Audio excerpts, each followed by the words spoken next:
Le 14 juin 1991, à 20h30 précise, Éric Delmas referme la porte de son appartement au 12 rue Gambetta à Nîmes. Sa femme Sandrine vérifie une dernière fois son sac. Ils ont rendez-vous chez les Merciers, 3 km plus au nord, pour un dîner entre amis. Le trajet ne devrait prendre que 8 minutes. Ils ne l'achèveront jamais. À 22h15, les Merciers appellent une première fois, puis une deuxième. Pas de réponse. À 23h, ils contactent la police. La voiture des Delmas, une Renault 21 grise immatriculée carton UC27 XT30, ne sera jamais retrouvée. Les premières heures de l'enquête ressemblent à une routine. Vérification de l'itinéraire, appel aux hôpitaux, au commissariat voisin. Rien.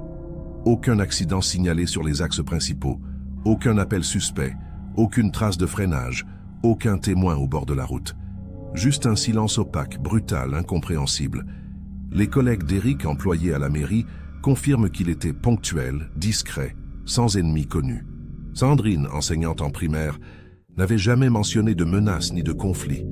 Un couple ordinaire, englouti par une ville qui n'avait rien vu. 48 heures après la disparition, l'enquête prend une ampleur médiatique. Les journaux locaux titrent sur le couple fantôme de Nîmes. La pression monte. Les policiers multiplient les contrôles, les barrages, les appels à témoins. Des dizaines de signalements affluent, tous infructueux. On vérifie les relevés bancaires, les habitudes, les trajets quotidiens. Aucune anomalie, aucune déviation, aucun signe avant-coureur, comme si Éric et Sandrine Delmas n'avaient jamais existé. Mais quelque part, entre 20h30 et 22h15, quelque chose s'est produit, et ce quelque chose ne figure dans aucun rapport. Nîmes, début des années 90. La ville traverse une période de tension politique autour de projets d'aménagement urbain. Des décisions municipales contestées, des budgets détournés selon certaines rumeurs, des voix qui s'élèvent, puis se taisent brusquement. Éric Delmas, en tant qu'employé de la mairie au service des archives administratives, travaille dans l'ombre des dossiers sensibles. Il ne prend jamais la parole en public, ne figure sur aucune liste militante, ne signe aucune pétition. Mais il a accès à des documents que peu de gens consultent, des plans, des contrats, des correspondances internes. À cette époque, personne ne fait le lien entre son poste discret et sa disparition. Pourtant, ce lien existe. L'enquête initiale se concentre sur les hypothèses classiques. Fugue volontaire, enlèvement, accident non déclaré, crime passionnel. Toutes s'effondrent rapidement. Les parents d'Éric et de Sandrine insistent sur la stabilité du couple. Pas de dette, pas de secret, pas de double vie. Les amis Mercier, chez qui ils devaient se rendre, sont auditionnés à plusieurs reprises. Leur alibi est solide. La gendarmerie nationale est appelée en renfort. Des plongeurs inspectent les canaux. Des chiens renifleurs fouillent les garrigues environnantes. Rien. Aucune trace humaine, aucun indice matériel. Le dossier s'épuise. En 1993, après 2 ans de recherche, le procureur de la République classe l'affaire sans suite.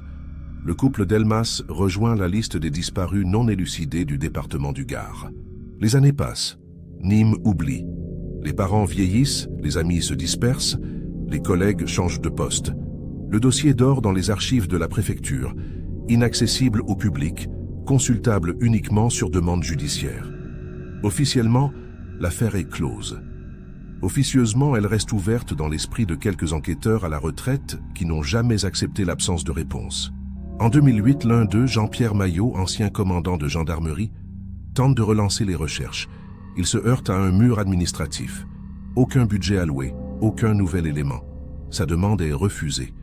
Mais Maillot n'abandonne pas. Il commence à fouiller dans les archives municipales, convaincu qu'un détail lui a échappé. C'est dans ce contexte qu'un autre homme, bien malgré lui, va faire une découverte inattendue. Antoine Rouvier, archiviste municipal embauché en 2007, ne connaît rien à l'affaire Delmas. Son travail consiste à numériser des milliers de documents administratifs datant des années 80 et 90. Un travail fastidieux, répétitif, sans gloire. En mars 2009, il tombe sur une boîte mal étiquetée au fond d'une réserve poussiéreuse. À l'intérieur, des dossiers mélangés, des notes griffonnées, des courriers interdépartementaux jamais enregistrés dans le système central. Rouvier les parcourt distraitement. Puis son regard s'arrête sur un nom, encerclé au stylo rouge, biffé plusieurs fois, puis réécrit en marge. Delmas. Il hésite. Il vérifie la date des documents. Tous sont datés entre 1989 et 1991. Et tous, d'une manière ou d'une autre, font référence à un projet immobilier controversé, à des pressions hiérarchiques et à des instructions pour ne pas diffuser certaines informations. Rouvier prend une décision. Il photocopie l'ensemble et contacte la gendarmerie. Ce qu'il vient de découvrir pourrait bien rouvrir l'affaire la plus inexplicable de Nîmes. Si cette histoire vous intrigue, pensez à vous abonner à la chaîne et à laisser un like pour soutenir ce travail de reconstitution. N'hésitez pas à commenter en indiquant depuis quelle ville et à quelle heure vous nous écoutez. Ces témoignages nous rappellent que derrière chaque dossier, il y a des vies, des familles, des questions qui ne trouvent jamais de réponse. Maintenant, revenons à l'histoire. Le commandant Maillot reçoit l'appel d'Antoine Rouvier, un mardi matin de mars 2009. Il écoute sans l'interrompre. Puis il demande à voir les documents. Rendez-vous est pris le jour même dans un café discret du centre-ville. Rouvier arrive avec une chemise cartonnée contenant 23 pages photocopiées. Maillot les parcourt lentement, en silence. Son visage ne trahit aucune émotion, mais ses mains tremblent légèrement. Il connaît ses noms. Il reconnaît ses signatures. Ce dossier, il l'a cherché pendant des années. Et maintenant, il est là, devant lui, posé sur une table de café. Il relève la tête et fixe Rouvier. « Vous savez ce que vous venez de trouver ?» Rouvier secoue la tête. Maillot répond. La preuve qu'il savait. Les documents révèlent l'existence d'un projet immobilier lancé en 1989 par la municipalité de Nîmes. Un ensemble de logements sociaux devait être construit sur un terrain situé à la périphérie nord de la ville. Le projet, baptisé « Résidence des Oliviers », bénéficiait de subventions régionales importantes. Mais dès le début, des irrégularités apparaissent dans les appels d'offres. Une entreprise locale remporte le marché dans des conditions douteuses. Des voix s'élèvent au sein de la mairie. Des notes internes circulent, signalant des anomalies dans les documents comptables. Parmi les employés qui consultent ces dossiers figure Éric Delmas. Son nom apparaît sur plusieurs bordereaux de transmission. Il a eu accès aux contrats, aux factures, aux correspondances entre élus et promoteurs. Et selon une note manuscrite datée du 10 mai 1991, il aurait signalé des incohérences à son supérieur hiérarchique. Ce supérieur, Pierre Vigneault, chef du service des archives, répond par une note de service laconique. Il demande à Éric Delmas de ne plus consulter ses dossiers et de se concentrer sur d'autres tâches. La note est rédigée sur un ton froid, administratif, mais la menace sous-jacente est claire. Éric obéit. Il cesse de poser des questions. Mais quelque chose le préoccupe. Selon un témoignage recueilli en 2009 auprès d'un ancien collègue, Éric aurait confié à ce dernier, quelques jours avant sa disparition, qu'il avait trouvé quelque chose d'important, quelque chose qui pourrait faire tomber certaines personnes. Le collègue ne se souvient pas des détails exacts, mais il se rappelle du regard inquiet d'Éric, un regard qu'il n'avait jamais vu auparavant. Le 14 juin 1991, jour de la disparition, Éric Delmas termine sa journée de travail à 17h30 comme d'habitude. Il salue ses collègues, range son bureau, éteint son ordinateur. Rien dans son comportement ne laisse présager quoi que ce soit. Il rentre chez lui, retrouve Sandrine, se prépare pour le dîner chez les Mercier. Mais entre 17h30 et 20h30, personne ne sait précisément ce qu'il fait. Les enquêteurs de 1991 n'ont jamais creusé cette période de 3 heures. Ils partèrent du principe qu'Éric était simplement rentré chez lui. Pourtant, un détail troublant apparaît dans le dossier retrouvé par Rouvier. Une note datée du 13 juin, rédigée par Pierre Vigneault, mentionne une réunion prévue le 14 juin à 18h avec Éric Delmas. Objet de la réunion. Régularisation des consultations de dossiers sensibles. Cette réunion a-t-elle eu lieu? Maillot retourne voir les anciens collègues d'Éric. La plupart ne se souviennent de rien. Mais une secrétaire, Monique Ferreira, aujourd'hui à la retraite, confirme avoir vu Éric sortir du bâtiment vers 17h45, puis y revenir une quinzaine de minutes plus tard. Il avait l'air pressé. Il est monté directement au 2e étage où se trouvait le bureau de Vigneault. Monique ne l'a pas revu sortir. Elle est partie à 18h30. Elle ne peut pas dire combien de temps Éric est resté. Mais elle se souvient d'un détail. En quittant les lieux, elle a croisé Vigneault dans le couloir. Il avait une enveloppe Kraft à la main. Il ne l'a pas saluée. Il est passé sans la regarder. Ce genre de détail, à l'époque, ne semblait pas significatif. Aujourd'hui, il prend une toute autre dimension. Pierre Vigneault est décédé en 2004 d'un cancer. Impossible de l'interroger. Mais Maillot retrouve sa veuve, Françoise Vigneault, qui vit toujours à Nîmes. Elle accepte de le recevoir. Maillot lui pose des questions sur le comportement de son mari en 1991. Françoise hésite, puis elle lâche quelque chose qui glace Maillot. Pierre était très stressé à cette époque, il ne dormait plus. Il recevait des coups de fil tard le soir, des voix qu'elle ne reconnaissait pas. Il ne lui disait rien, mais elle sentait qu'il était sous pression. Un soir, quelques jours après la disparition du couple Delmas, il a brûlé des documents dans le jardin. Elle lui a demandé pourquoi. Il a répondu que c'était de vieux papiers sans importance, mais elle a vu son visage. Ce n'était pas de vieux papiers, c'était quelque chose qui le terrorisait. Maillot repart avec cette information. Il sait maintenant que Vigneault était impliqué. Mais impliqué dans quoi exactement? Le dossier retrouvé par Rouvier ne contient aucune preuve directe d'un crime. Juste des traces, des silences, des procédures interrompues. Maillot contacte le procureur de la République. Il demande la réouverture officielle de l'affaire. Le procureur hésite. Trop d'années ont passé. Trop de témoins sont morts ou injoignables. Trop de zones d'ombre subsistent. Mais Maillot insiste. Il y a quelque chose là-dedans. Quelque chose qui relie la disparition des Delmas à un scandale que Nîmes a voulu enterrer. Le procureur finit par accepter. En mai 2009, 18 ans après les faits, l'enquête est officiellement relancée. La presse locale s'empare de l'affaire. Les titres reviennent. Le couple fantôme de Nîmes. 18 ans de silence. Un dossier oublié qui refait surface. Les familles Delmas sont contactées. Les parents d'Éric, âgés, brisés par les années d'attente, acceptent de témoigner à nouveau. Ils répètent ce qu'ils ont toujours dit. Éric était quelqu'un de bien. Il ne se mêlait pas de politique. Il faisait son travail. Mais la mère de Sandrine ajoute quelque chose de nouveau. Quelques jours avant la disparition, Sandrine lui avait téléphoné. Elle semblait préoccupée. Elle avait dit que Éric était inquiet, qu'il avait des ennuis au travail, mais qu'il refusait d'en parler. La mère n'y avait pas prêté attention à l'époque. Maintenant, elle se demande si elle aurait dû insister, si elle aurait pu empêcher quelque chose. Maillot reconstitue les dernières heures du couple avec une précision obsessionnelle. 20h30, départ de l'appartement. Trajet prévu. Rue Gambetta, avenue Jean Jaurès, puis boulevard Gambetta jusqu'à la rue des Oliviers où habitent les Merciers. 3 km, 8 minutes de trajet. Mais entre 20h30 et 22h15, rien. Aucun témoin, aucune caméra de surveillance, aucune trace. Maillot repasse sur l'itinéraire. Il interroge les riverains, même ceux qui ne vivaient pas là en 1991.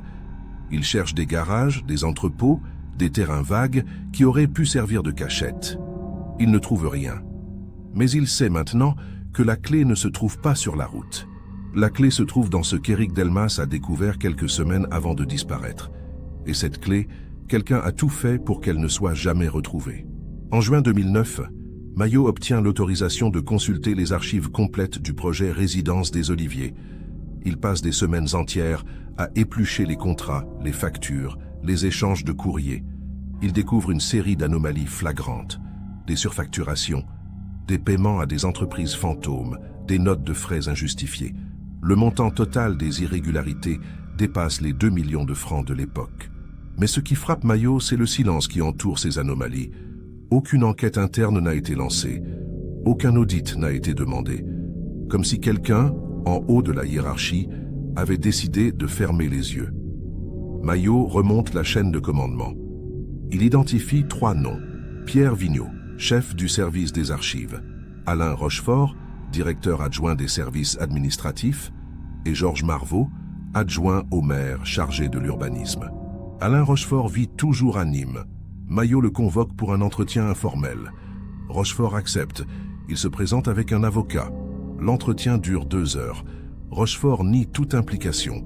Il affirme n'avoir jamais eu connaissance des irrégularités signalées par Éric Delmas. Il dit ne se souvenir de rien concernant la disparition du couple. Il reconnaît seulement avoir été contacté, à l'époque, par la police, qui lui avait posé des questions de routine sur Éric. Il avait répondu qu'Éric était un employé modèle, discret, sans histoire, rien de plus. Maillot insiste. Il lui montre les documents retrouvés par Rouvier. Rochefort pâlit. Il regarde son avocat. Puis il dit quelque chose qui trouble Maillot. « Je ne savais pas que ces documents existaient encore. On m'avait dit qu'ils avaient été détruits. » Maillot bondit. « Qui vous a dit ça ?» Rochefort hésite. Puis il lâche un nom. Georges Marvaux. Maillot note soigneusement. Georges Marvaux, aujourd'hui âgé de 78 ans, vit dans une maison cossue au nord de Nîmes. Il a quitté la politique en 1995 après une défaite électorale. Depuis, il mène une vie discrète. Maillot demande à le rencontrer. Marvaux refuse. Il fait savoir par son avocat qu'il n'a rien à déclarer et qu'il ne souhaite pas être mêlé à cette affaire. Maillot insiste. Il envoie une convocation officielle. Marvaux finit par accepter, mais uniquement par écrit. Il rédige une déclaration de 3 pages. Il y affirme n'avoir jamais eu de contact direct avec Éric Delmas. Il reconnaît avoir supervisé le projet Résidence des Oliviers, mais nie toute irrégularité. Il suggère que les documents retrouvés sont des faux ou des montages. Il termine en menaçant de poursuivre en diffamation toute personne qui porterait atteinte à sa réputation. Maillot ne se laisse pas intimider. Il contacte d'autres anciens élus de l'époque. La plupart refusent de parler, mais l'un d'eux, Jean-Claude Ferrier, ancien conseiller municipal de l'opposition, accepte de témoigner. Ferrier se souvient très bien du projet Résidence des Oliviers. Il avait posé des questions en conseil municipal. Il avait demandé des explications sur les coûts, sur les entreprises retenues, sur les délais. Ces questions étaient restées sans réponse. Puis en 1991, il avait reçu une visite inattendue. 2 hommes qu'il n'avait jamais vus. Ils s'étaient présentés comme des conseillers juridiques de la municipalité. Ils lui avaient demandé de cesser de poser des questions sur le projet. Ils avaient été très polis mais très clairs. Si vous continuez, vous aurez des problèmes. Ferrier avait peur. Il avait cessé de poser des questions. Quelques mois plus tard, il avait appris la disparition du couple Delmas. Il avait fait le lien mais il n'avait rien dit, par peur. Aujourd'hui, il regrette, il veut témoigner. Le témoignage de Ferrier change la donne. Maillot comprend maintenant qu'il ne s'agit pas seulement d'un scandale administratif. Il s'agit d'un système organisé pour faire taire ceux qui posèrent des questions. Éric Delmas en faisait partie. Il avait vu les documents. Il avait compris. Et quelqu'un avait décidé qu'il ne devait plus parler. Mais qui? Et surtout, comment? Maillot reprend les éléments de l'enquête initiale. La Renault 21 des Delmas n'a jamais été retrouvée. Aucune trace de la voiture dans les bases de données nationales. Aucune revente, aucune casse déclarée. Comme si elle s'était volatilisée. Maillot émet une hypothèse. Si la voiture a été détruite, elle l'a été de manière professionnelle, par des gens qui savaient ce qu'ils faisaient. Des gens qui avaient les moyens et les contacts. Maillot interroge d'anciens garagistes, des ferrailleurs, des démolisseurs de la région. La plupart ne se souviennent de rien. Mais l'un d'eux, Raymond Pujol, aujourd'hui retraité, accepte de parler. En 1991, il gérait une casse automobile à la périphérie de Nîmes. Un soir de juin, 2 hommes lui avaient amené une voiture, une Renault 21 grise. Il voulait qu'elle soit compactée immédiatement. Pas de paperasse, pas de déclaration. Pujol avait hésité. Puis ils avaient sorti une enveloppe remplie de billets. 10 000 francs. Pujol avait accepté. Il avait compacté la voiture le soir même. Il ne se souvenait plus de l'immatriculation. Mais il se souvenait du modèle et de la couleur, gris métallisé, comme celle des Delmas. Maillot sent son cœur s'emballer. Vous vous souvenez de la date? Pujol réfléchit. Mi-juin, je crois. Peut-être le 15 ou le 16. Maillot vérifie. Le 15 juin 1991, lendemain de la disparition. Cette piste est la plus solide depuis le début de l'enquête. Maillot demande à Pujol s'il peut identifier les 2 hommes. Pujol secoue la tête. Ça fait 18 ans. Je ne me souviens plus de leur visage. Mais je me souviens d'un détail. L'un d'eux portait une chevalière. Une grosse chevalière en or avec des initiales gravées. Maillot sort son carnet. Vous vous souvenez des initiales? Pujol ferme les yeux. Maillot sent un frisson le parcourir. Georges Marvaux. Il montre une photo de Marvaux datant des années 90. Pujol hésite, puis il acquiesce. Ça pourrait être lui. Mais je ne peux pas en être sûr. Maillot sait que ce n'est pas suffisant pour une inculpation, mais c'est suffisant pour continuer à creuser. Il contacte le procureur. Il demande une commission rogatoire pour interroger Marvaux sous serment. Le procureur accepte. Georges Marveau est convoqué au tribunal de Nîmes en juillet 2009. Il se présente accompagné de 2 avocats. L'interrogatoire dure 4 heures. Marveau nie catégoriquement avoir été impliqué dans la disparition du couple Delmas. Il affirme n'avoir jamais mis les pieds dans une casse automobile. Il reconnaît posséder une chevalière en or, mais précise que des centaines de personnes en portaient à l'époque. Il répète que les documents retrouvés par Rouvier sont des faux. Il suggère que toute cette affaire est une cabale politique, orchestrée par ses anciens adversaires.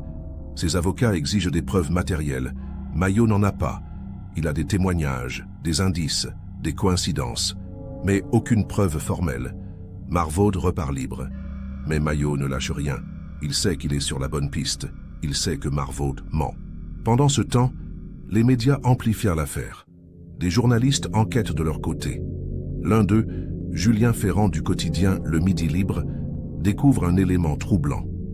En 1992, 1 an après la disparition des Delmas, un autre employé municipal, Thierry Blanchard, avait été retrouvé mort dans sa voiture au fond d'un ravin. Accident, avait conclu la gendarmerie. Mais Blanchard travaillait au même service qu'Éric Delmas. Il avait accès au même dossier. Et selon un collègue interrogé par Ferrand, Blanchard avait confié quelques jours avant sa mort qu'il avait peur, qu'il savait des choses qu'il n'aurait pas dû savoir. Cet accident n'avait jamais été lié à la disparition des Delmas. Mais maintenant, le lien semble évident. Ferrand publie son article. Le titre fait la une. Nîmes, 2 morts suspectes. Un scandale étouffé. L'article provoque un séisme. Des anciens élus sortent du silence. Des témoins anonymes contactent la rédaction. L'affaire prend une dimension nationale. Maillot reçoit un coup de téléphone anonyme. Une voix d'homme. Pas de nom, pas de présentation, juste une phrase. Cherchez du côté de la carrière de Marguerite. Puis il raccroche. Maillot note. La carrière de Marguerite, située à une quinzaine de kilomètres de Nîmes, est abandonnée depuis les années 80. Un lieu isolé, parfait pour se débarrasser de quelque chose, ou de quelqu'un. Maillot organise une opération de fouille. Des chiens, des sondes, du matériel de détection. L'opération dure 3 jours. Le 3e jour, les chiens marquent un point précis, au fond de la carrière, sous 3 mètres de gravats. Les techniciens creusent. Ils découvrent des restes de tissu, puis des ossements humains. 2 corps. Un homme, une femme. Les analyses ADN prendront plusieurs semaines, mais Maillot le sait déjà. Ce sont eux, Éric et Sandrine Delmas. 18 ans après leur disparition, ils viennent d'être retrouvés. L'annonce de la découverte des corps provoque un choc à Nîmes. Les familles Delmas sont informées en priorité. Les parents d'Éric s'effondrent. Ceux de Sandrine pleurent en silence. Ils avaient toujours su que leurs enfants ne reviendraient pas. Mais l'espoir, aussi infime soit-il, les avait maintenus en vie. Maintenant, cet espoir s'éteint. Les obsèques sont organisées 2 mois plus tard, après les analyses médico-légales. Une cérémonie sobre, à laquelle assistent plusieurs centaines de personnes. Des anciens collègues, des amis, des inconnus touchés par l'affaire. Maillot est présent. Il observe. Il écoute. Il sait que quelque part, dans cette foule, se trouve peut-être la personne qui sait. La personne qui a vu. La personne qui a ordonné. Les résultats de l'autopsie sont communiqués en septembre 2009. Les 2 corps présentent des fractures crâniennes compatibles avec des coups portés à l'aide d'un objet contondant. La mort remonte à 18 ans, ce qui correspond à la date de disparition. Aucune trace de balle, aucune trace de strangulation. Juste des coups violents, répétés, méthodiques. Le médecin légiste conclut à un double homicide volontaire. Les corps ont été enterrés rapidement après la mort, probablement dans les heures suivant le décès. L'endroit choisi, la carrière de Marguerite, suggère une préméditation. Quelqu'un connaissait ce lieu. Quelqu'un savait qu'il était isolé, abandonné, oublié. Maillot dresse une liste de personnes ayant pu avoir connaissance de cette carrière. Plusieurs noms reviennent, dont celui de Georges Marveau. Marveau est à nouveau convoqué. Cette fois, l'atmosphère est différente. Le juge d'instruction, Isabelle Dumas, mène l'interrogatoire. Elle pose des questions précises, méthodiques. Marveau maintient ses déclarations. Il nie tout. Il affirme ne jamais être allé à la carrière de Marguerite. Il dit ne rien savoir sur la mort des Delmas. Ses avocats demandent des preuves matérielles. Le juge n'en a toujours pas, juste des indices convergents. Marvaud repart, mais cette fois, le juge décide de le placer sous contrôle judiciaire. Interdiction de quitter le département, obligation de pointer au commissariat chaque semaine. Marvaud proteste. Ses avocats crient au scandale. Mais le juge tient bon. Trop d'éléments le désignent, trop de coïncidences, trop de silence. Maillot poursuit ses recherches. Il tente de reconstituer la soirée du 14 juin 1991. 20h30, départ de l'appartement des Delmas. Mais où sont-ils allés exactement? Maillot reprend le témoignage de Raymond Pujol, le ferrailleur. Si la voiture a été amenée le 15 juin, cela signifie qu'elle a été cachée quelque part entre le soir du 14 et le lendemain. Maillot cherche des garages, des entrepôts proches de la carrière de Marguerite. Il identifie un hangar agricole appartenant à une société de location. Maillot consulte les archives de la société. En juin 1991, ce hangar était loué par une entreprise de transport. Le nom de l'entreprise, Transgarde. Maillot vérifie. Transgarde a fait faillite en 1995. Mais en 1991, elle était sous-traitante pour plusieurs chantiers municipaux, dont le projet Résidence des Oliviers. Maillot retrouve l'ancien gérant de Transgarde, Michel Olivier, aujourd'hui âgé de 65 ans. Olivier accepte de parler. Il se souvient très bien de 1991. Transgarde avait des difficultés financières. Puis, en juin, un contrat miraculeux était tombé. Un transport spécial de nuit payé cash. Olivier ne se souvenait plus des détails, mais il se rappelait d'une chose. L'ordre venait d'en haut, d'un élu municipal. Olivier hésite, puis il lâche le nom. Marvaud. Maillot demande des preuves. Olivier n'en a pas, juste sa mémoire. Mais Maillot sait maintenant qu'il tient quelque chose. Il retourne voir le juge Dumas. Il lui expose ses découvertes. Le juge décide de convoquer Michel Olivier pour un témoignage officiel. Olivier confirme tout. Il ajoute un détail. Le soir du transport, il n'était pas présent. Mais son chauffeur, un certain Robert Martins, lui avait dit le lendemain qu'il avait transporté une voiture. Une Renault 21 grise. Destination: la carrière de Marguerite. Robert Martins est décédé en 2003. Impossible de l'interroger. Mais son fils Vincent Martins se souvient que son père avait été très perturbé à cette époque. Il buvait plus que d'habitude. Il faisait des cauchemars. Il répétait qu'il avait fait quelque chose de terrible. Vincent n'avait jamais su quoi, mais maintenant il comprend. Maillot enregistre le témoignage. Il sait que ce n'est toujours pas suffisant pour inculper Marvaud. Mais il sait aussi qu'il se rapproche. Chaque pièce du puzzle se met en place. Chaque témoignage confirme le précédent. Chaque silence se brise. Maillot sent qu'il touche au but. Il ne reste plus qu'une question. Qui a donné l'ordre? Qui a décidé que Éric et Sandrine Delmas devaient mourir? En octobre 2009, un nouvel élément surgit. Une ancienne secrétaire de la mairie, Agnès Roubaud, contacte spontanément le juge Dumas. Elle dit avoir quelque chose à révéler, quelque chose qu'elle garde depuis 18 ans. Elle se présente au tribunal accompagnée de son mari. Elle est nerveuse, elle hésite, puis elle parle. En juin 1991, elle travaillait au secrétariat du cabinet de l'adjoint au maire, Georges Marvaud. Le 14 juin au soir, vers 19h, elle était encore au bureau en train de terminer un dossier. Elle avait entendu des éclats de voix dans le bureau de Marvaud. 2 voix d'hommes. Elle n'avait pas reconnu la deuxième voix. Mais elle avait entendu des mots. Delmas, dossier. Réglez ça ce soir. Elle avait eu peur. Elle était partie discrètement. Le lendemain, elle avait appris la disparition du couple. Elle avait fait le lien, mais elle n'avait rien dit. Par peur de perdre son travail. Par peur de représailles. Aujourd'hui, elle ne peut plus se taire. Le témoignage d'Agnès Roubaud change tout. Pour la première fois, un lien direct est établi entre Marvaud et les Delmas le soir même de la disparition. Le juge Dumas convoque immédiatement Marvaud. Cette fois, il ne peut plus nier. Il est confronté au témoignage de Roubaud. Il blêmit. Ses avocats demandent une suspension de séance. Marvaud consulte longuement avec eux. Puis il revient. Il change de stratégie. Il reconnaît avoir rencontré Éric Delmas le soir du 14 juin. Mais il affirme que c'était une réunion de routine. Éric avait des questions sur un dossier. Marvaud lui avait répondu. Puis Éric était reparti, vivant. Marvaud jure n'avoir rien à voir avec sa mort. Le juge ne le croit pas. Elle le place en garde à vue. 48 heures pour faire craquer Marvaud. pour qu'il avoue, ou pour trouver la preuve manquante.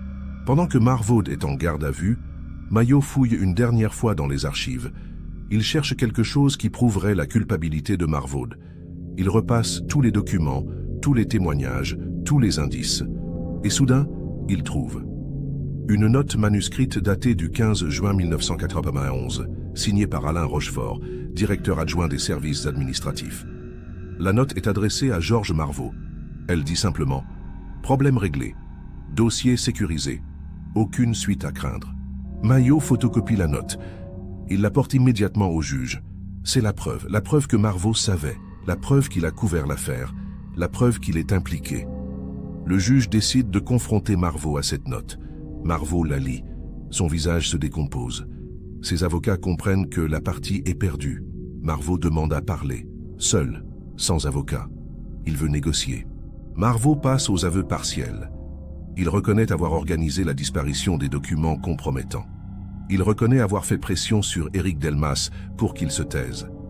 Il reconnaît avoir demandé à des intermédiaires de se débarrasser de la voiture. Mais il nie farouchement avoir ordonné le meurtre. Il affirme que les choses ont dégénéré, que ce n'était pas prévu, que c'est allé trop loin. Il accuse d'autres personnes qu'il ne nomme pas. Il dit avoir peur. Peur de représailles. Peur de finir comme les Delmas. Le juge ne négocie pas. Elle inculpe Marvaud pour complicité d'homicide volontaire, destruction de preuves et corruption. Marvaud est placé en détention provisoire. L'annonce fait la une de tous les journaux. L'affaire Delmas vient de basculer. Après 18 ans, un coupable est enfin désigné. Mais l'enquête n'est pas terminée, car Marvaud n'a pas agi seul. Et les véritables commanditaires restent dans l'ombre. Le procès de Georges Marvaud s'ouvre en mars 2011, 2 ans après la réouverture de l'enquête. La salle d'audience est bondée. Famille, journalistes, curieux, tous veulent entendre la vérité. Marvaud apparaît amaigri, vieilli, brisé. Ses avocats plaident la manipulation, la pression, les circonstances atténuantes. Mais le procureur est implacable. Il retrace minute par minute la chronologie des faits. Il présente les témoignages, les documents, les preuves matérielles. Il montre comment Marvaud a orchestré la disparition des Delmas pour protéger un scandale financier impliquant des millions de francs. Il démontre que Marvaud a fait appel à des intermédiaires, des hommes de main, pour éliminer physiquement le couple. Il exige la réclusion criminelle à perpétuité. Les familles Delmas pleurent en silence. Pendant le procès, plusieurs témoins sont appelés à la barre. Alain Rochefort, l'ancien directeur adjoint, refuse de répondre aux questions. Il se réfugie derrière son droit au silence. Le juge le met en garde, mais Rochefort ne cède pas. Il sait qu'il risque d'être inculpé à son tour. Michel Olivier, l'ancien gérant de Transgarde, confirme son témoignage initial. Il dit avoir reçu des instructions directes de Marvaud pour le transport de la voiture. Agnès Roubaud, la secrétaire, raconte à nouveau ce qu'elle a entendu le soir du 14 juin. Sa voix tremble, mais elle ne faiblit pas. Raymond Pujol, le ferrailleur, décrit comment il a compacté la Renault 21.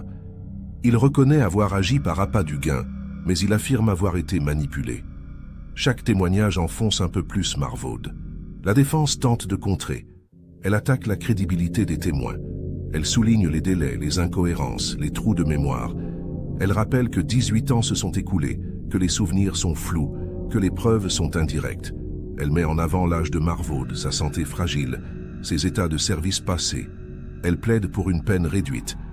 Mais le jury ne se laisse pas convaincre. Les preuves sont trop nombreuses. Les témoignages trop concordants. Les silences trop suspects. Marvaud est coupable. Tout le monde le sait, même lui.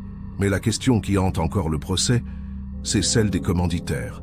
Qui a donné l'ordre? Qui a décidé que les Delmas devaient mourir? Marvaud refuse de répondre. Il maintient qu'il a agi seul. Personne ne le croit. Le commandant Maillot est appelé à témoigner. Il résume les 2 années d'enquête. Il explique comment il a remonté la piste, comment il a retrouvé les corps, comment il a identifié les responsables. Il rend hommage à Antoine Rouvier, l'archiviste qui a tout déclenché. Il rend hommage aux familles qui ont attendu 18 ans. Il termine en disant qu'il espère que ce procès apportera enfin la paix, mais il ajoute une phrase qui glace l'assistance. Cette affaire n'est pas terminée. Il reste des zones d'ombre. Il reste des noms qui n'ont pas été prononcés. Il reste des gens qui dorment tranquillement alors qu'ils devraient être ici. Le juge lui demande de préciser. Mayo secoue la tête. Je n'ai pas de preuves, juste des certitudes. Le juge n'insiste pas, mais le message est passé. Après 3 semaines de procès, le jury se retire pour délibérer. 8 heures de délibération. Le verdict tombe. Georges Marveaux est reconnu coupable de complicité d'homicide volontaire, destruction de preuves, corruption et abus de biens sociaux. Il est condamné à 25 ans de réclusion criminelle. Pas de perpétuité, mais une peine lourde, symbolique. Marveaux ne réagit pas. Il reste immobile, le regard vide. Ses avocats annoncent qu'ils feront appel. Les familles Delmas sortent du tribunal. Elles ne crient pas victoire, elles disent simplement « C'est un soulagement ». Mais ce n'est pas fini. Tant que les autres ne seront pas jugés, ce ne sera jamais fini. L'appel est rejeté en 2012. Marveaux entre en prison. Il a 79 ans, il sait qu'il y mourra. Les médias suivent l'affaire pendant quelques mois, puis l'intérêt retombe. Nîmes retrouve son calme apparent. Mais sous la surface, quelque chose a changé. Les habitants savent maintenant qu'un couple innocent a été assassiné pour avoir découvert la vérité. Ils savent que des élus ont couvert un scandale. Ils savent que la justice est passée, mais qu'elle est passée tard. Trop tard. Éric et Sandrine Delmas ne reviendront pas. Leurs parents vieillissent, rongés par le chagrin. Leur histoire devient une légende urbaine, un cas d'école, un symbole. Le couple fantôme de Nîmes. Ceux qui ont disparu parce qu'ils savaient. Mayo prend sa retraite en 2013. Il a 63 ans. Il a consacré les 4 dernières années de sa carrière à cette affaire. Il a réussi à faire condamner Marveaux, mais il sait qu'il n'a pas tout élucidé. Il garde ses dossiers. Il continue à enquêter officieusement. Il contacte d'anciens collègues, d'anciens témoins. Il cherche les noms qui manquent. Il cherche les vrais commanditaires. Mais les portes se ferment. Les gens ont peur. Certains sont morts. D'autres ont oublié. D'autres refusent de parler. Mayo comprend qu'il ne trouvera jamais. Pas tout seul, pas sans moyens. Mais il ne renonce pas. Il écrit un livre. Un livre qui retrace toute l'enquête. Un livre qui pose les bonnes questions. Un livre qui nomme ceux qu'il soupçonne, sans les accuser formellement. Le livre sort en 2014. Il devient un best-seller local. Certains le lisent comme un polar. D'autres y voient un acte d'accusation. Antoine Rouvier, l'archiviste, continue son travail. Il a été félicité par la municipalité pour sa découverte. Mais il sait que certains lui en veulent. Des rumeurs circulent. On dit qu'il a fouillé là où il ne fallait pas. On dit qu'il a mis en danger des gens influents. Rouvier ne répond pas. Il fait son travail. Il numérise les archives. Il classe, il range, il préserve. Mais parfois, il tombe sur un document qui le fait frissonner. Un nom, une date, une note griffonnée. Il se demande combien d'autres dossiers dorment encore dans les réserves poussiéreuses de la mairie. Combien d'autres secrets, combien d'autres vérités enfouies. Il ne cherche pas, il ne veut pas savoir. Mais il sait qu'ils sont là, quelque part, attendant qu'une main curieuse les découvre. Les années passent. L'affaire Delmas s'éloigne dans le temps. De nouveaux scandales éclatent, de nouvelles affaires occupent les médias. Nîmes continue à vivre. Mais chaque année, le 14 juin, une petite cérémonie est organisée au cimetière où reposent Éric et Sandrine. Quelques personnes viennent. Les parents, tant qu'ils en ont la force. Les amis, ceux qui restent. Mayo, fidèle. Rouvier, discret. Ils déposent des fleurs. Ils restent quelques minutes en silence. Puis ils repartent. La vie continue. Mais le souvenir demeure. Et la question aussi, qui a vraiment donné l'ordre? Qui a vraiment décidé de leur mort? Cette question, personne ne peut y répondre. Pas officiellement, mais tout le monde à Nîmes a son idée. Tout le monde sait, ou croit savoir. Et ce savoir, ce doute, ce soupçon, pèse sur la ville comme une ombre qui ne disparaîtra jamais. En 2016, 5 ans après le procès, un événement inattendu relance l'affaire. Georges Marveaux, incarcéré à la prison de Nîmes, tombe gravement malade, un cancer du pancréas. Les médecins lui donnent quelques mois à vivre. Marveaux sait qu'il va mourir. Et pour la première fois depuis son arrestation, il demande à parler. Pas à ses avocats, pas à sa famille, au commandant Mayo. Mayo, retraité depuis 3 ans, est surpris. Il hésite. Puis il accepte. Il se rend à la prison. Il entre dans la cellule de Marveaux. L'homme qu'il voit n'a plus rien à voir avec l'élu arrogant de 2009. C'est un vieillard décharné, le teint gris, le souffle court. Marveau lui fait signe de s'asseoir. Puis, il parle. Marveau raconte tout. Il confirme qu'il a organisé la disparition des Delmas. Il confirme qu'il a fait appel à des intermédiaires pour éliminer le couple. Il confirme qu'il a couvert le scandale du projet Résidence des Oliviers. Mais surtout, il révèle ce qu'il n'avait jamais dit au procès. Les noms. Les vrais commanditaires. 3 hommes. 2 élus municipaux de l'époque, aujourd'hui retraités. Et un promoteur immobilier, toujours en activité. Marveau donne leur nom à Maillot. Il explique comment ils ont monté l'opération, comment ils ont détourné les fonds publics, comment ils ont découvert que Éric Delmas posait des questions, comment ils ont décidé qu'il fallait le faire taire. Marveau pleure en parlant. Il dit qu'il regrette, qu'il n'a pas dormi une seule nuit tranquille depuis 18 ans, qu'il sait qu'il ira en enfer. Maillot écoute sans l'interrompre, puis il pose la question qui le hante depuis le début. « Pourquoi vous parlez maintenant ?» Marveau sourit faiblement. « Parce que je vais mourir, parce que je n'ai plus rien à perdre, parce que je veux que la vérité éclate, parce que les autres, eux, dorment tranquillement. Ils ont tout, l'argent, la réputation, la famille. Moi, j'ai tout perdu. Je veux qu'ils perdent aussi. » Maillot hoche la tête. Il comprend. Ce n'est pas du repentir, c'est de la vengeance. Mais peu importe. La vérité est la vérité. Maillot enregistre tout. Il prend des notes. Il demande des précisions. Marveau répond à tout. Puis épuisé, il demande à Maillot de partir. Maillot se lève, il dit « Je vais transmettre tout ça à la justice. » Marveau acquiesce, puis il ajoute « Vous savez, commandant, si c'était à refaire, je ne le referais pas. Mais c'est trop tard, beaucoup trop tard. » Maillot sort de la prison avec un sentiment étrange. Il tient enfin les noms. Il tient enfin la vérité complète. Mais il sait aussi que cette vérité va être difficile à faire éclater. Les 3 hommes nommés par Marveau sont puissants. Ils ont des avocats, des appuis, des relations. Ils nieront, ils contre-attaqueront. Ils feront tout pour étouffer l'affaire. Maillot contacte le procureur de la République. Il lui transmet l'enregistrement. Le procureur écoute. Puis il secoue la tête. C'est insuffisant. Les aveux d'un mourant condamné sans preuve matérielle ne suffiront pas. Il faut plus. Il faut des documents, des témoignages corroborants, des traces financières. Maillot le sait. Mais il sait aussi qu'il n'a plus les moyens d'enquêter. Il n'est plus policier, il est retraité. Alors il fait ce qu'il peut. Il contacte Julien Ferrand, le journaliste du Midi Libre. Il lui donne les noms.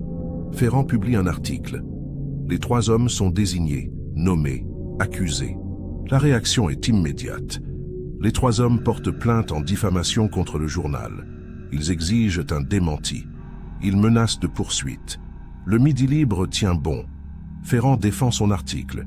Il cite Marveau comme source. Il rappelle les éléments de l'enquête.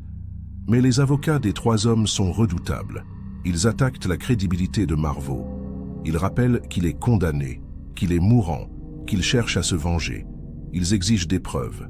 Le journal n'en a pas. L'affaire se retrouve au tribunal. Un procès en diffamation. Maillot est appelé à témoigner. Il répète ce que Marveau lui a dit. Mais sous les questions des avocats, il doit reconnaître qu'il n'a aucune preuve matérielle. Juste les aveux d'un homme en fin de vie. Le jugement tombe en 2017. Le journal est condamné à verser des dommages et intérêts. Les 3 hommes sont blanchis. L'article est retiré du site internet. La vérité de Marveau est enterrée une nouvelle fois. Marveau meurt en août 2017, à l'âge de 85 ans. Il emporte ses secrets avec lui. Ou presque. Car avant de mourir, il a rédigé une lettre. Une longue lettre manuscrite adressée aux familles Delmas. Dans cette lettre, il répète ses aveux. Il donne les noms. Il explique les circonstances. Il demande pardon. Mais il ajoute quelque chose de plus. Il révèle l'existence d'un coffre-fort caché dans sa maison. Un coffre-fort contenant des documents qu'il a gardés pendant toutes ces années. Des preuves, des contrats, des relevés bancaires, des lettres compromettantes. Il donne le code. Il demande que ces documents soient transmis à la justice. La lettre parvient aux familles quelques jours après sa mort. Elles contactent immédiatement Maillot. Maillot contacte le procureur. Une perquisition est ordonnée. La maison de Marvaud est fouillée. Le coffre-fort est ouvert. Et là, tout est confirmé. Les documents révèlent tout. Les noms, les montants, les dates, les mécanismes, le détournement de fonds, les pressions exercées, les ordres donnés. Les 3 hommes nommés par Marvaud sont formellement impliqués. Leurs signatures figurent sur plusieurs documents. Leurs noms apparaissent dans des correspondances internes. Leurs comptes bancaires ont reçu des virements suspects à l'époque des faits. Tout est là, noir sur blanc, indéniable. Le procureur n'a plus le choix. Il ouvre une nouvelle enquête. Les 3 hommes sont convoqués. Ils sont mis en examen pour complicité d'homicide volontaire, corruption, détournement de fonds publics et association de malfaiteurs. L'affaire Delmas rebondit. 26 ans après les faits, la vérité complète éclate enfin. Les médias s'emparent de l'affaire. Les titres font la une nationale. Nîmes, le scandale qui ne finit pas. 3 notables mis en examen. Une ville sous le choc. Le procès des 3 hommes s'ouvre en 2019. La salle d'audience est encore plus bondée qu'en 2011. Les familles Delmas sont présentes, vieillies, fatiguées, mais déterminées. Maillot est là aussi, dans le public. Il observe, il écoute. Il voit enfin ce pourquoi il s'est battu pendant 10 ans. La justice. La vraie justice. Les 3 accusés nient. Ils affirment que les documents sont des faux. Ils accusent de Marvaud de les avoir piégés. Ils clament leur innocence. Mais les preuves sont là. Les experts graphologues confirment l'authenticité des signatures. Les experts comptables confirment les détournements. Les témoins confirment les pressions. Tout converge. Le jury délibère pendant 2 jours. Le verdict tombe. Les 3 hommes sont reconnus coupables. 2 sont condamnés à 15 ans de réclusion criminelle. Le 3e, le plus âgé, est condamné à 10 ans compte tenu de son état de santé. Les familles Delmas pleurent. Cette fois, ce sont des larmes de soulagement. Après le procès, les familles organisent une dernière cérémonie au cimetière de Nîmes. Elles déposent des fleurs sur les tombes d'Éric et de Sandrine. Elles disent quelques mots. Elles remercient Maillot, Rouvier, Ferrand, tous ceux qui ont lutté pour la vérité. Elles disent que maintenant elles peuvent enfin tourner la page. Elles savent qui a tué leurs enfants. Elles savent pourquoi. Elles savent comment. Il n'y a plus de mystère, plus de doute, plus de questions. Juste une immense tristesse et une certitude. Éric et Sandrine sont morts parce qu'ils avaient vu ce qu'il ne fallait pas voir, parce qu'ils avaient posé les bonnes questions, parce qu'ils avaient cru en la justice, et cette croyance leur a coûté la vie. Mais 28 ans plus tard, cette justice est passée, tardive, imparfaite mais réelle, et c'est tout ce qui reste. Maillot rentre chez lui ce soir-là avec un sentiment de paix. Il a terminé ce qu'il avait commencé, il a tenu sa promesse, il a retrouvé les coupables, il a fait condamner les responsables, il peut enfin fermer le dossier. Il range ses notes, ses photocopies, ses enregistrements. Il classe tout dans des cartons qu'il dépose dans son grenier. Peut-être qu'un jour, quelqu'un les retrouvera. Peut-être qu'un jour, quelqu'un écrira l'histoire complète. Mais pour l'instant, c'est fini. Maillot éteint la lumière. Il regarde une dernière fois la photo d'Éric et Sandrine Delmas accrochée au mur de son bureau. Il murmure « Reposez en paix ». Puis, il sort. La nuit est tombée sur Nîmes. Les rues sont silencieuses. Quelque part, dans cette ville, des secrets dorment encore. Mais ce soir, au moins, 2 fantômes peuvent enfin se reposer. Aujourd'hui, en 2025, l'affaire Delmas est close. Les coupables ont été jugés. Les corps reposent au cimetière de Nîmes. Les familles ont obtenu la vérité qu'elles attendaient depuis 34 ans. Mais Nîmes n'a pas oublié. Le couple fantôme fait désormais partie de la mémoire collective. Leur histoire est enseignée dans les écoles de journalisme comme un exemple de persévérance. Elle est citée dans les formations de police comme un cas d'école de cold case résolu. Elle est racontée dans les cafés, dans les livres, dans les documentaires. Éric et Sandrine Delmas sont devenus des symboles, les symboles de ceux qui ont osé dire la vérité, les symboles de ceux qui ont payé le prix ultime pour avoir cru en la justice, les symboles de ceux qui ne reviendront jamais. Le commandant Jean-Pierre Maillot est décédé en 2022, à l'âge de 72 ans. Il a consacré les 12 dernières années de sa vie à cette affaire. Il n'a jamais cessé de chercher, de questionner, de fouiller. Il a écrit 3 livres sur le sujet. Il a donné des conférences. Il a formé de jeunes enquêteurs. Il a transmis son obsession de la vérité. Ses obsèques ont rassemblé plusieurs centaines de personnes. Les familles Delmas étaient présentes. Elles ont dit qu'il était leur héros, qu'il avait rendu possible l'impossible, qu'il leur avait offert ce que personne d'autre n'avait pu leur donner, la paix. Maillot repose aujourd'hui au cimetière de Nîmes, à quelques mètres seulement des tombes d'Éric et de Sandrine, comme s'il veillait encore sur eux. Antoine Rouvier continue de travailler aux archives municipales. Il a été promu conservateur en chef. Il supervise désormais la numérisation complète des dossiers administratifs de la ville. Il a mis en place des protocoles stricts pour éviter que d'autres documents ne disparaissent. Il a créé une base de données accessible au public. Il veut que la transparence devienne la règle, pas l'exception. Parfois, des journalistes viennent le voir. Ils lui demandent s'il a trouvé d'autres secrets. Rouvier sourit. Il répond toujours la même chose. Les archives parlent pour ceux qui savent les écouter. Mais certains secrets méritent de rester enfouis. D'autres doivent éclater au grand jour. C'est à chaque génération de décider. Lui, il fait juste son travail. Il préserve la mémoire. Il classe, il range, il protège. Mais il sait que quelque part, dans les sous-sols poussiéreux de la mairie, d'autres dossiers attendent. D'autres vérités dorment. Et un jour, quelqu'un les découvrira.